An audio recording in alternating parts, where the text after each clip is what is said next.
This is a new day. This is a new day full of sound and light and expectation.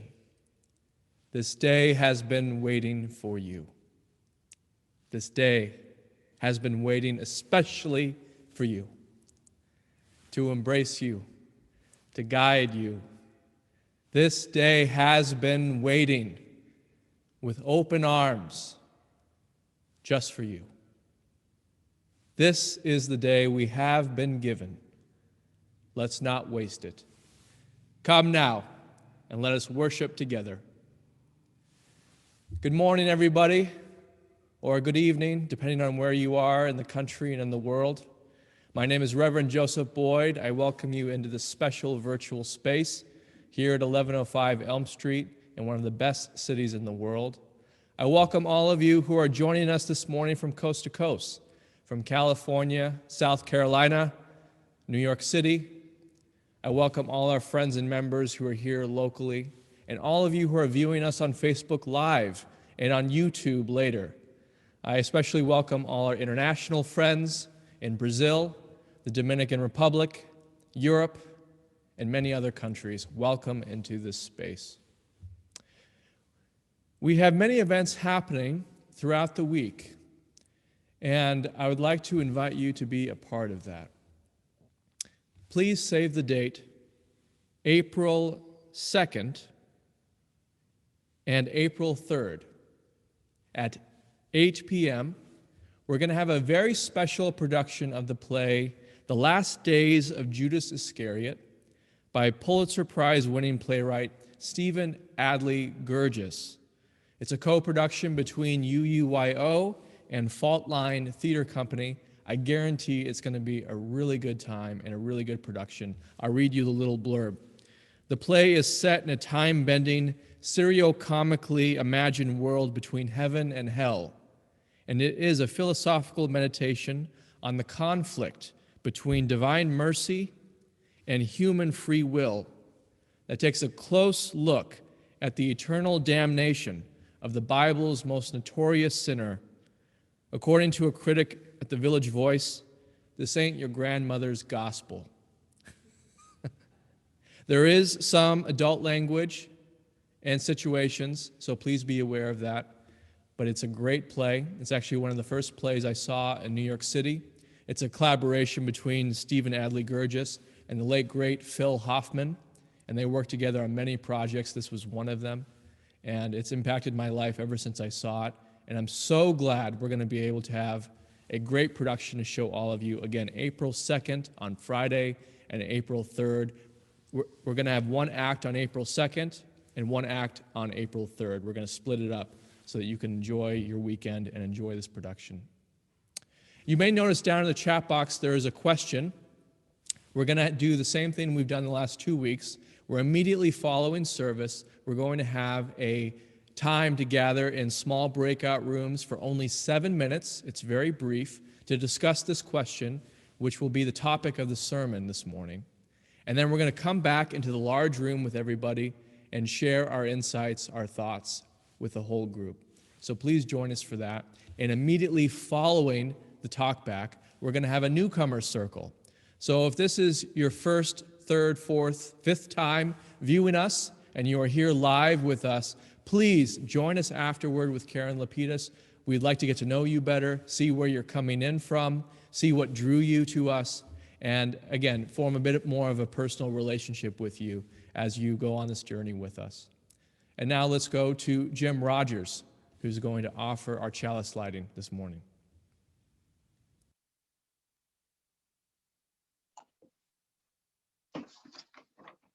One thing that I know for sure is life is wondrous, magical, and uncertain.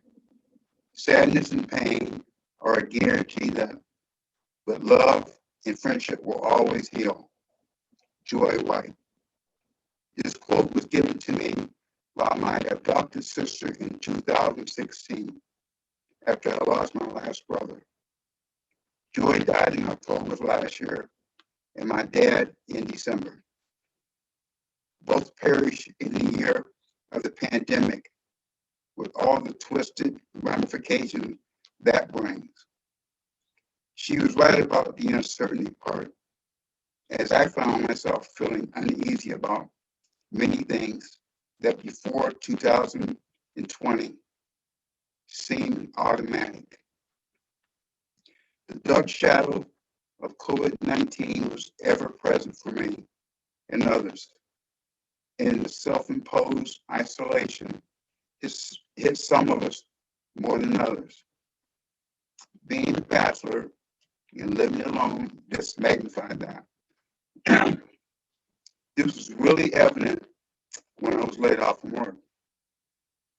The mundane for me became like a prison, and the need for interaction with others was strong, especially my circles of friends. It had me longing for happier times. Things like going to the museum, an art gallery, or to the beach. And the only time I wore dress clothes was for funeral services. Not being able to say goodbye to my dad and Joy really hurt. But I realized we were all going through this minefield together. Life is hard, they say. And 2020 was like an advanced course on the subject. And as Joy told me, sadness and pain are a guarantee. But with the love of friends, we can get through it. I am lucky to have a group of special friends here at the First Unitarian Church of Youngstown, and who supported me through 2020 through maybe an email, a card, a Facebook message, or a call. That shared community is there to help heal. The uncertain will always be around, but so will the wondrous and magical, and I have proof.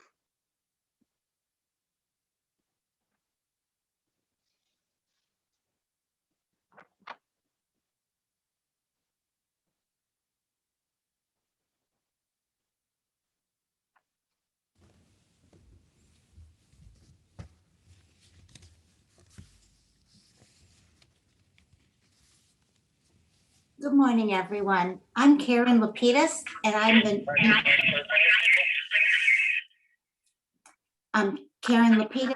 the newcomer involvement coordinator. Are you hearing there is a lot of feedback?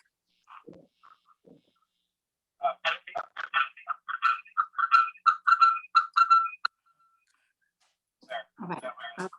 Okay. Hi, I'm Karen Lapidus. Are you hearing the feedback, everyone?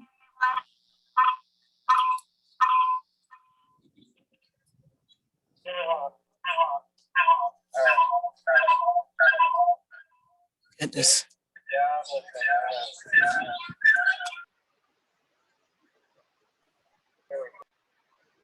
All right, I'll try again.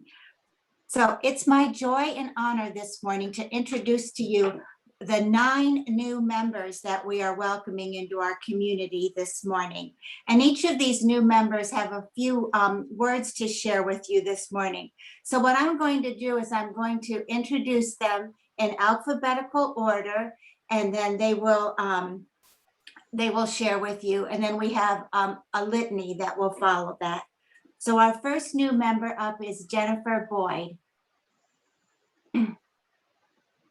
So if someone will unmute Jennifer, please.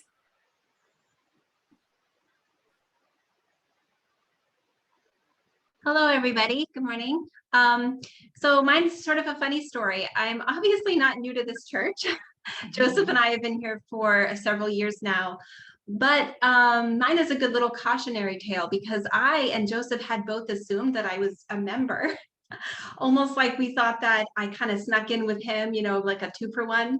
But I have never gone through the official process. Maybe I thought I could get in the back door. So my little story is I've been a member of this church by heart for sure, and I'm very excited to become an official member.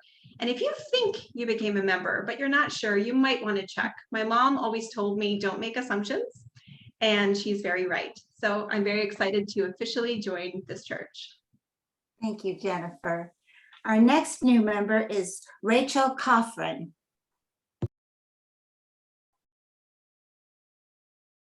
So Rachel will need unmuted. There you go, Rachel. Hello, can you hear me? Mm-hmm. Okay. I grew up as a PK in a conservative church, and I've been part of many different churches throughout the years, but I've never felt somewhere that I felt welcomed to be my honest self. And I'm thankful to find some place to share that and to share it with someone that I care about.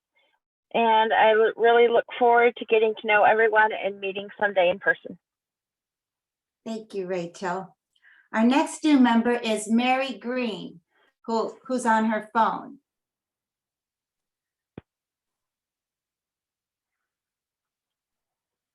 I need Mary's phone number. It ends with 7089.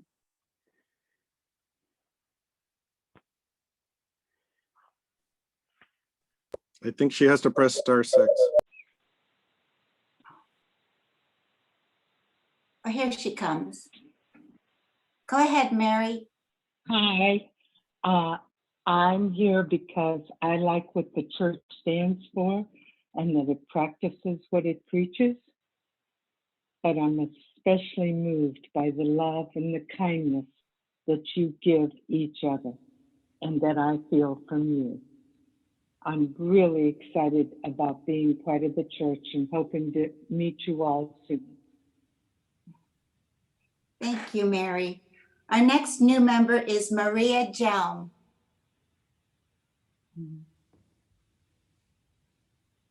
So Maria J will need to be unmuted.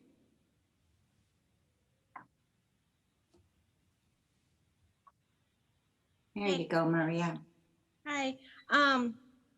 Yeah, I never thought I would say that I was excited or even willing at all to be a part of a church, but you know, a few different roads and directions pointed me to UUYO, and I really, really appreciate the variety. I appreciate the different people with different backgrounds and different beliefs all coming together, you know, for one reason, to, you know, help the community and give each other love and just spread love, because you know, I think that that's what life is all about. And I'm really happy I found you guys. Oh, and this is my baby. This is Hendrix. So see, our church is growing already. Yeah. Our next new member is Derek Langley. Hi, good morning, everybody. It means I get to learn and contribute to a melting pot of diverse views from amazing people with shared values alike. While doing so, this experience also allows me to help my community in so many positive, important ways. And like everybody else was saying, I'm just really glad that I got to find a place locally, and good to be with you guys. Thank you, Derek. Our next new member is Lola Lewis. Hello. Glad to be here today and to join this class. I'm here because of the fact that I feel that UUYO is a safe haven. It is a place where you can come and experience fellowship and tap into talents that you don't have, and they help you explore those talents. Thank you. Thank you, Lola. Our next new member is Cheryl Shartle. Hi, everyone. It's great to be here with you. Joining and becoming a member of this church is, for me, just a deep call to community. I just feel there is such an authentic love and presence. Like everyone brings their own unique individual presence here. And I love that this is something that I get to do with John. I do a lot of work with women's spirituality. And so it's lovely to have something that I can do also with my partner. So thank you so much. It's great to be here. Thank you, Cheryl. And our next new member is John Shardle. Good morning. The reason I wanted to be a part of the UUYO community is because I'm just really very humbled, I suppose, by the unapologetic stand that the church takes on behalf of all sorts of folks, of all sorts of people and communities. And you know, I want to be part of that. I really do. I just want to, be able to serve, in ways that the church provides. And, I'm really just so impressed, I guess that's the word, with the way this community, this church community, brings together people who may have different spiritual paths, may have different views on things, just towards a common interest in loving humanity. And I think that's really captured in our covenant, which we say every Sunday. I think they're not just words, it's a call to action. So I'm just happy to be part of this community. Thank you, John. And our last new member is Doreen Stone.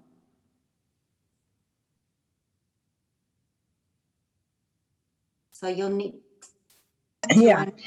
I don't know, my throat is kind of sore. I swallowed something wrong just before I'm supposed to talk. Anyway, I have a story that's similar to Jennifer's. When we first moved here back in '90, I wanted my children to have a liberal education in religion, and we went to the Unitarian Church. We had belonged to the Unitarian Church in Erie before we moved here. I thought I was a member because my children had joined. And so I was kind of surprised to find out that I was not a member. I've been participating in things for a while in the church. Luana Jacobs asked me to come to Thanksgiving dinner, and that's kind of when I got reactivated and re-involved. But I like the idea that this is a liberal religious community, and they are open-minded, and they emphasize different things that a lot of communities don't. I've always felt that it's not right for people to condemn or criticize other people's religion, and here you can believe whatever you want and it's accepted. Well, people are open-minded and open-hearted, and it's a community of giving. So that's why I'm rejoining, I guess, or I guess not rejoining, joining. So anyway, that's it. Thank you. So as the president of the board of UUYO, the First Unitarian Universalist Church of Youngstown, I welcome each of you into our community of memory and hope. And I just want to reach out to each of you individually. Jennifer, Rachel, Maria, Derek, Mary, who's not on my screen, but I know you're there, Lola, Cheryl, John, and Jareen. It is truly a joy to be in this role to welcome you. Will you walk together with us, sharing the joys and the responsibilities of membership, if you will? Yes. Yes.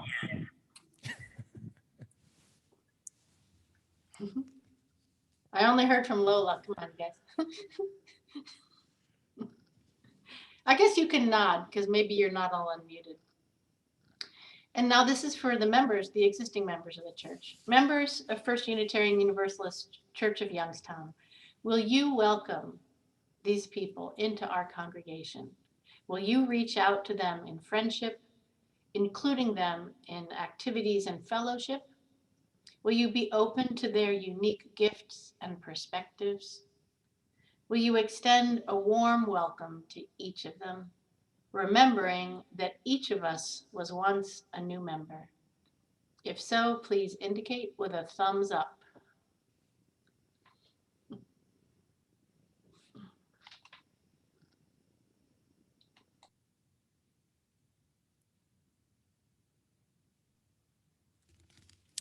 Becoming a member of this church is indeed an important step, and it's very moving. This is the first time I've had a new member ceremony like this, and I think it's the first time we've had this as a whole church.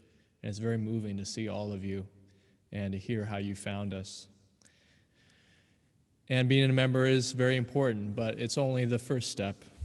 I charge you, new members, to grow in your faith. More importantly, I charge you to find and share your special gifts with us. And I guarantee each and every single one of you has a special gift. Ours is a shared ministry. Each of us here has a crucial role to play in the unfolding of our church and ultimately in the unfolding of our world. We need you. We need your energy. We need your ideas. Give generously of yourselves, and your rewards will be great. I guarantee that.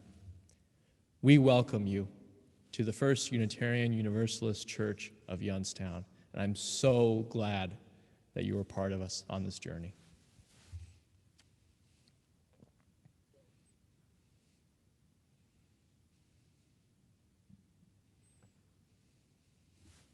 Please join me in the reading of the covenant. Love is the spirit of this church, and service is its law. This is our great covenant, to dwell together in peace, to seek the truth in love, and to help one another. Each month, we give to an organization that supports transformation in our community, which is the heart of our mission. In our church's historical commitment to the well-being of our community, we give 100% of our offering to those in need. UUYO's Give Away the Plate reception for March is Habitat for Humanity Women Build. Now more than ever, local families who need a safe and affordable home are counting on you. With the corona outbreak, families located are facing additional economic hardship from lost wages or layoffs. Habitat for Humanity Mahoning Valley serves Trumbull, Mahoning, and Columbiana counties with the belief that everyone deserves a decent, safe, affordable home. Each March during Women's History Month, Habitat organizes a program called Women Build. Habitat 2021 Women Build Week was March 8th to 15th. Women Build provides the opportunity to take a proactive step helping families improve their living situation. Many of our partners include single moms who work hard to support their families, but the cost of home ownership leaves them making impossible choices between healthy food, medicine, transportation, and a safe, affordable home. The unprecedented coronavirus crisis makes it especially difficult. Women Build is a partnership between Habitat for Humanity and Lowe's Home Improvement that brings people from all walks of life together to make a positive impact by sharing their stories with friends, family, and colleagues to raise money so local families can achieve a more stable and secure future. It takes everyone, and it starts with us. Women Build is structured as part fundraising and part building. Our construction volunteer shifts are currently closed due to COVID, but once it is safe to do so, it will reopen. We will now receive the offering that supports the life of Youngstown, the Mahoning Valley, and our wider world.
Maybe you think you'll be entitled to more happiness later by foregoing all of it now, but it doesn't work that way.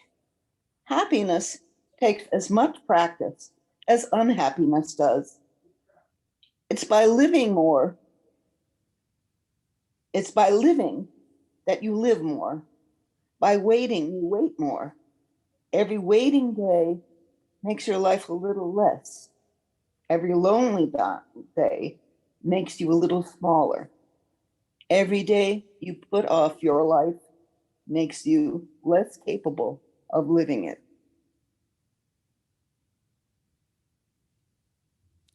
Now, please join me for a few moments of meditation. If you happen to be sitting, you can lift your posture up a little bit, don't strain yourself, but make yourself feel like you're awake. If you're lying down, you can also just put your hand on your belly just to feel your breath. And if you're walking or doing an errand right now, again, just notice the breath in your body as you're walking and as you're moving around.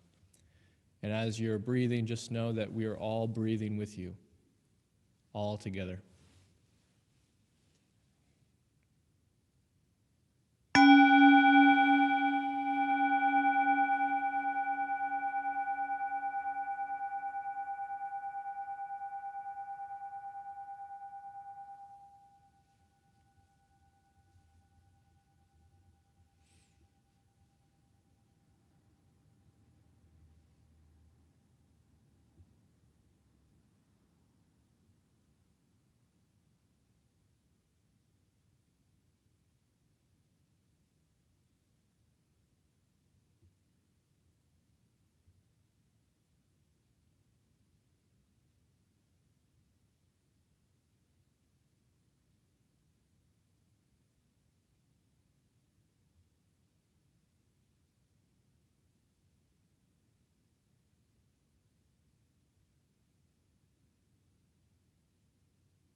We shall be known by the company we keep, by the ones who circle around to tend these fires.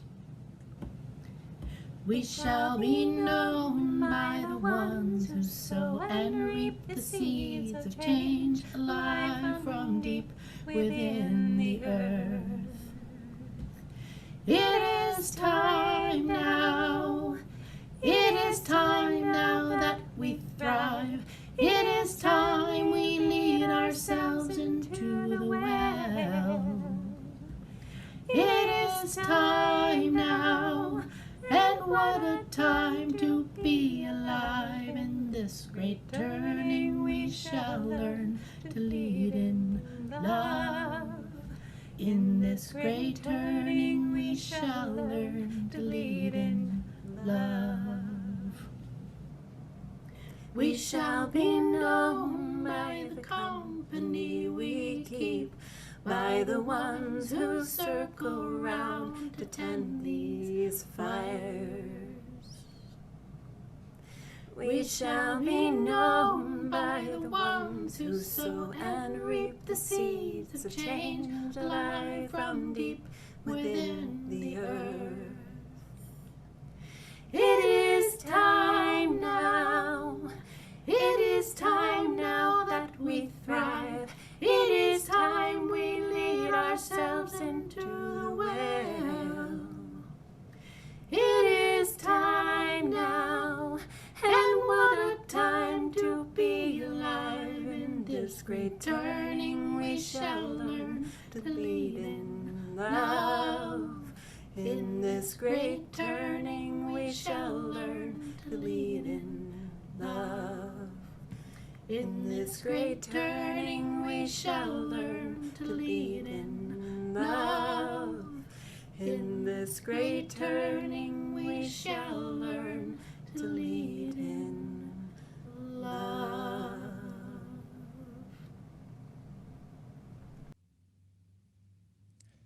There was a time I was committed to being an actor. It would not be an exaggeration to say that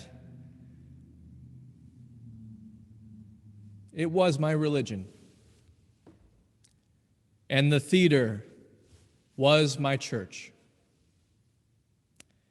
I saw the capacity of the theater to elevate humanity, to elevate our human story, to elevate our human struggle, and challenge the culture at the same time. I was moved by the morality plays of Arthur Miller, challenging expectations of American prosperity with tales of spiritual isolation, competitiveness, and loneliness. The great playwright August Wilson showed garbage men in Pittsburgh to have the breadth and depth of any Shakespearean character. He showed women with strength and dignity, black families with hopes, dreams, pains, and humor. I intuited something then which I still believe now, that you have to live something to really know it. It's not enough to read about the Depression in a book, or to read about what it means to be a salesman, or what it means to be an immigrant to a new country, seeking to keep the dream of prosperity alive for you and your family.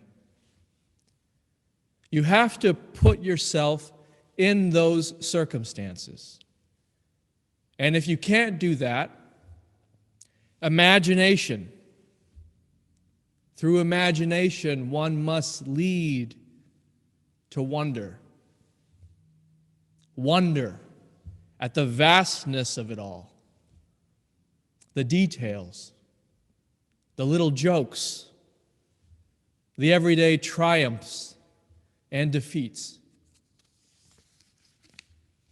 I have the great privilege as a minister to witness different kinds of people navigate their journey through life.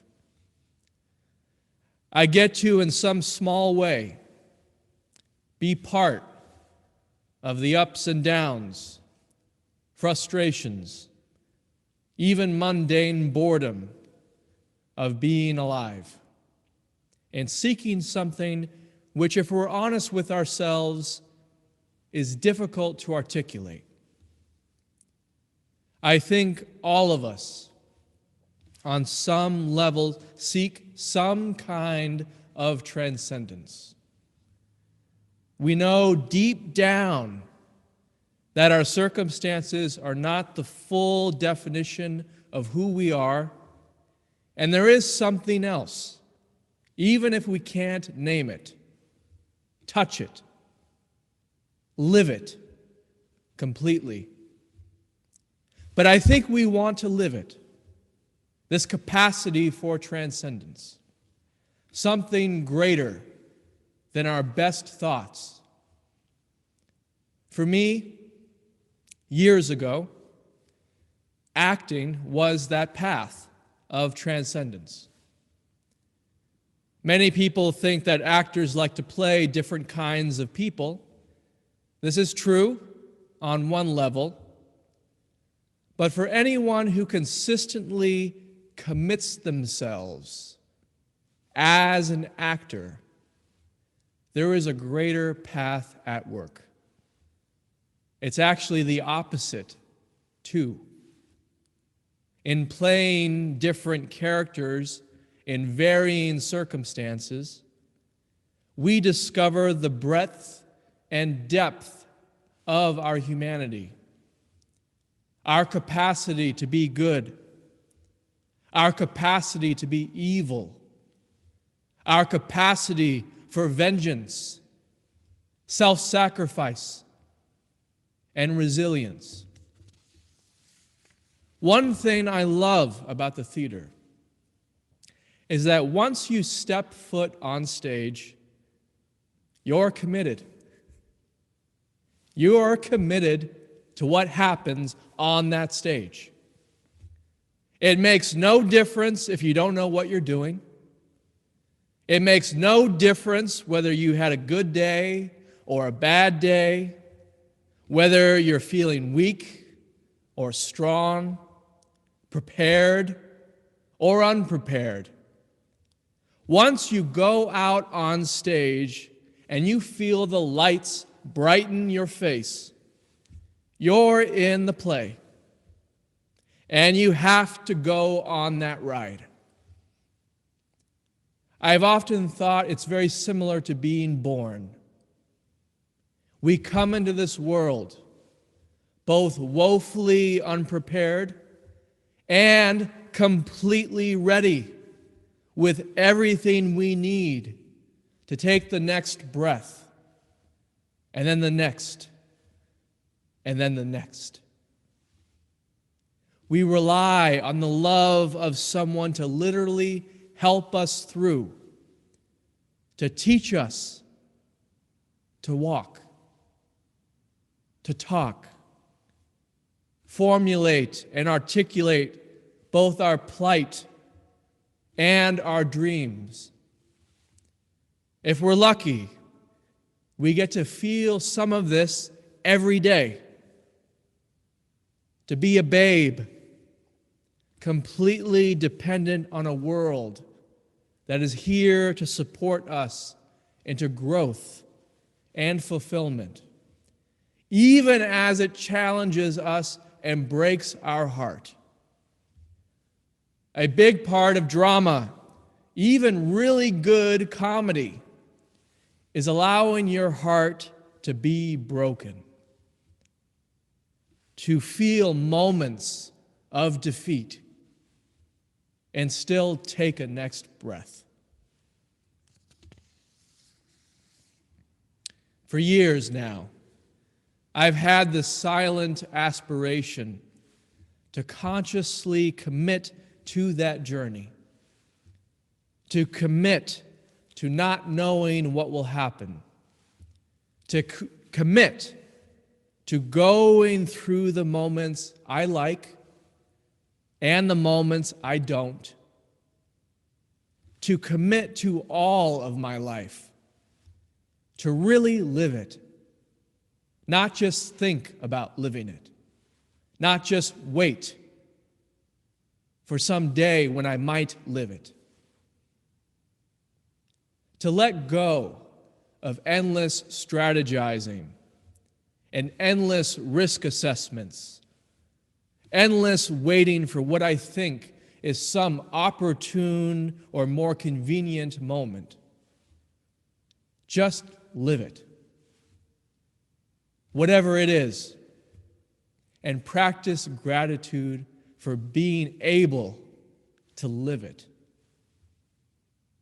What I've discovered is something that I share with you often in many different sermons.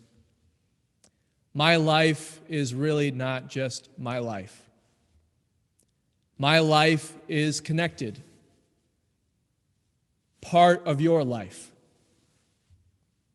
So committing to myself, to my life, is committing to you. It's committing to your life. Some of you may be wondering, how do you commit to others without losing yourself? For me, I come back to the breath. My breath, that is actually a shared breath with all of you. I feel all of you in this pulpit in Youngstown, Ohio. When I breathe out, I wish good things for all of you. Peace, happiness, meaning, and fulfillment. When I can remember to do this, to see my life this way, it naturally changes how I treat myself and how I treat others, how I treat all of you. The key is when I remember it.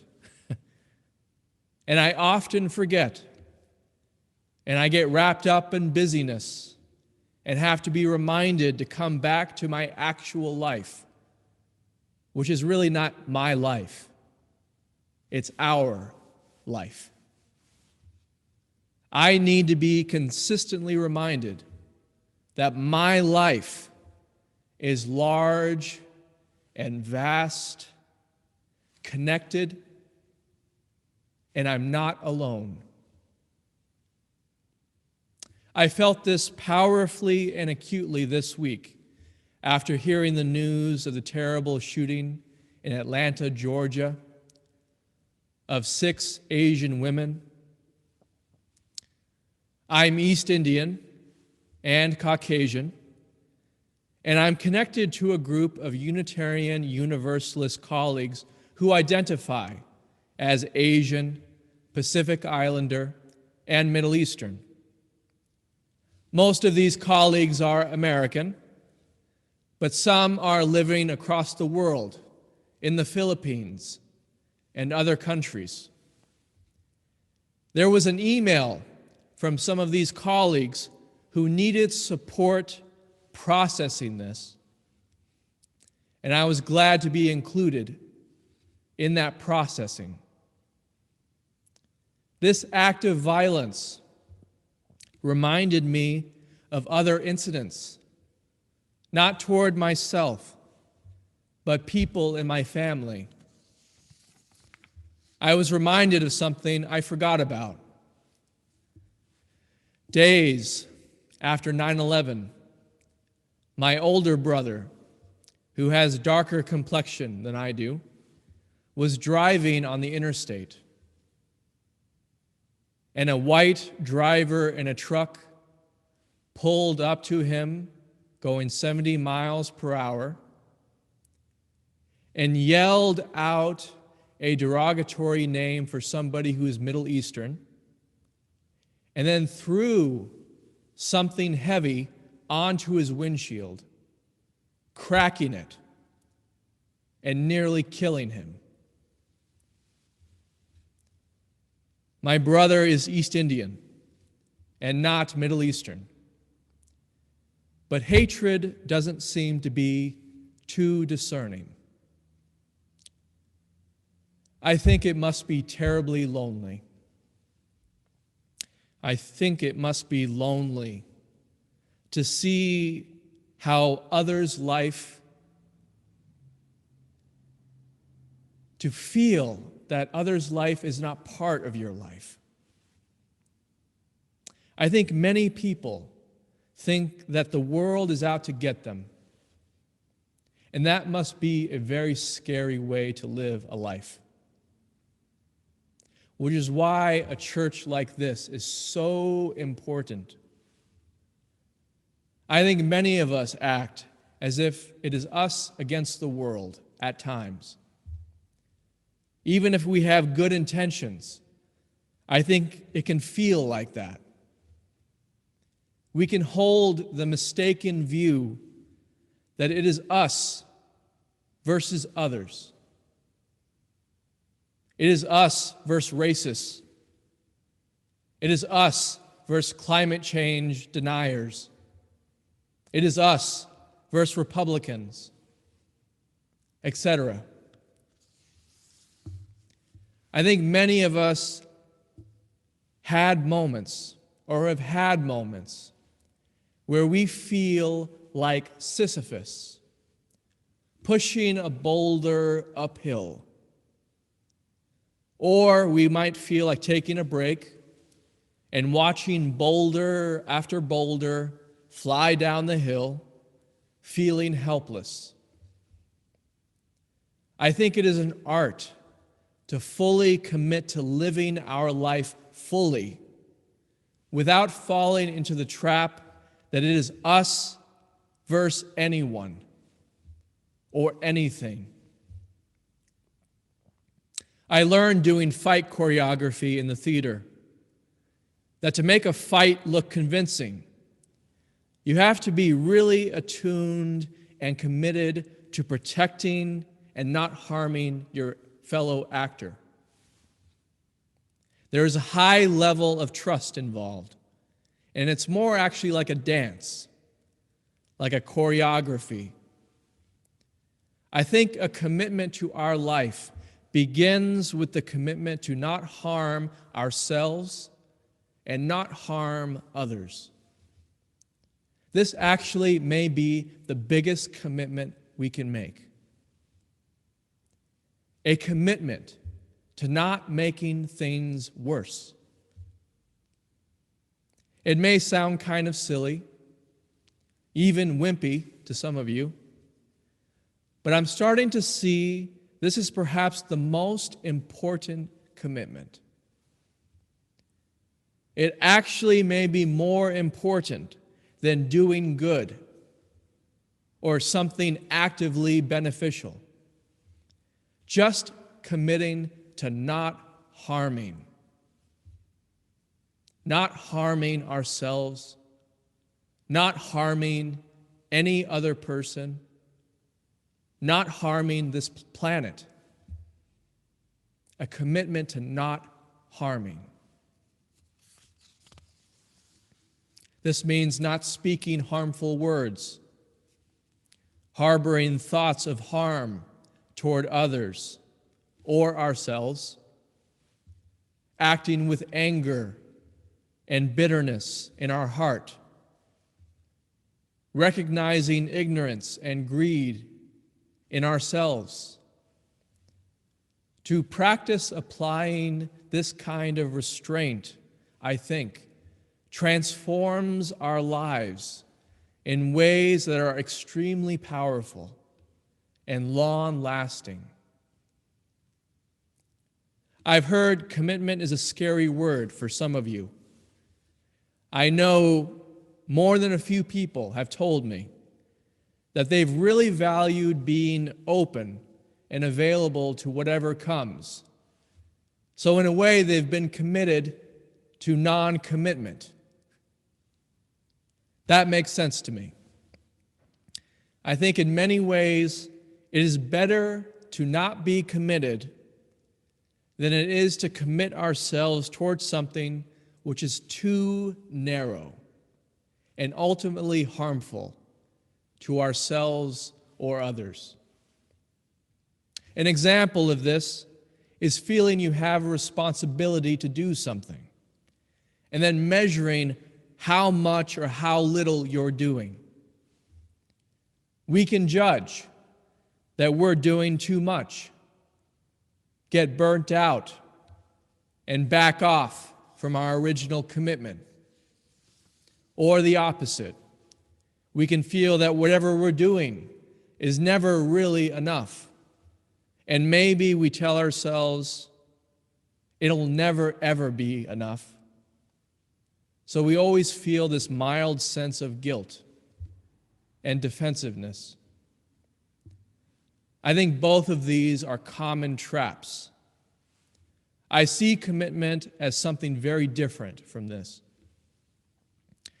Maybe because I'm an American and personal responsibility is not at the top of our value system, I don't find it as compelling to stay committed to something over time because I feel like I should. I think that doing things out of a sense of responsibility, in my experience, if that is the only thing guiding us, leads to weak or shallow effort over time. What do I mean by weak or shallow? What I mean is doing something out of a sense of responsibility, only out of a sense of responsibility. It divides our life in two, between what we want to do, and what we feel we should do. Our effort is going to be weak if we divide our life like that. But when we can find a way to put our full selves into doing something, even if it looks from the outside like the same amount, it has a very different quality than if we think we're just fulfilling our responsibility. In the past, I've had people comment on my invocation that they were struck by the assertion that this day has an expectation of them. They often interpret this as a sense of responsibility. But that's not what I mean. I sense that this day is available to us and expects us to fully participate in it. Why? Not because we need to fulfill our responsibilities. It is because it is a joy to give ourselves over to the full living of our life, which is a commitment to the full life of every single one of us. This day is like a gracious host that is expecting us for dinner and dessert, nice drink, and wonderful company. The host is expecting you. Certainly, we don't need to feel pressured out of a sense of responsibility. Why do we come? Why do we show up? We come because we're hungry and we're lonely and we are being offered a feast with friends. So when I say this day is expecting you, this is what I mean. It is a feast meant just for you, to enjoy it with friends. For me, that's what life is. Life is not a projection of my to-do list with endless responsibilities I need to fulfill to prove that I'm a good person. It is a feast waiting for me to be willing to sit down finally and enjoy it. When I see that your life is also my life, committing to life takes on whole new vistas of joy and purpose. In closing, I'll read a poem related to this by Derek Walcott called Love After Love. Maybe you've heard of it. The time will come when with elation you will greet yourself arriving at your own door and in your own mirror, and each will smile at the other's welcome and say, "Sit here, eat." You will love again the stranger who was yourself. Give wine, give bread, give back your heart to itself, to the stranger who has loved you all your life, whom you ignored for another, who knows you by heart. Take down the love letters from the bookshelf, the photographs, the desperate notes. Peel your own image from the mirror. Sit, feast on your life. Please pray with me. Spirit of love, we are so grateful to be alive on this day. In the springtime, we are so grateful to be joined with good friends across the country and across the world who share the values of love, peace, and justice.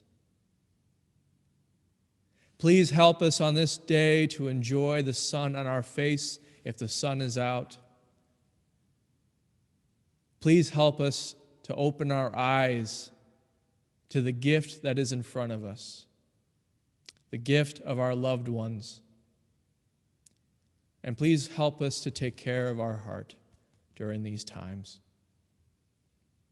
All this we pray. Amen.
We extinguish this flame, but not the light of truth, the warmth of community, or the fire of commitment. These we keep in our hearts and share with all the world.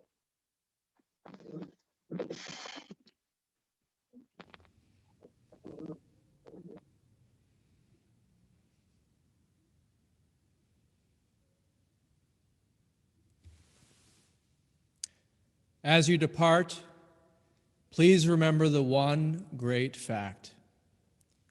You are loved and never truly alone.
We'll now go into breakout rooms for only 7 minutes, very briefly. There's a question